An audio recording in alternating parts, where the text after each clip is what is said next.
How to play Roblox on PC or laptop, and what are the keyboard controls for playing Roblox.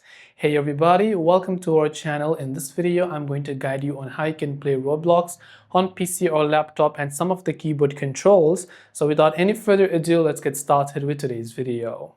If you want to play Roblox on laptop, PC, Windows or Mac, it is actually fairly quite simple for us to do so, right?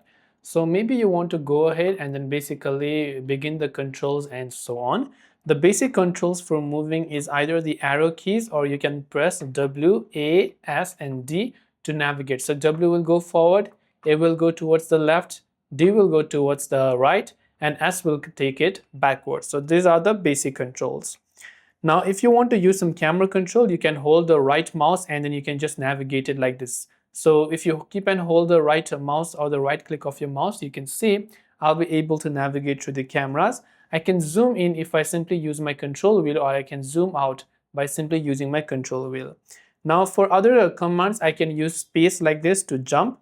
To pause the game, I can press the escape key just like this, and I can resume it by hitting escape key again. To chat, I can simply click on the chat button normally, as you'd be able to see. If you want to go full screen, you can just press F11 on your Mac also. So that's all for this video. If you have got any questions, feel free to leave them down below. Thanks for watching and see you soon in the next video.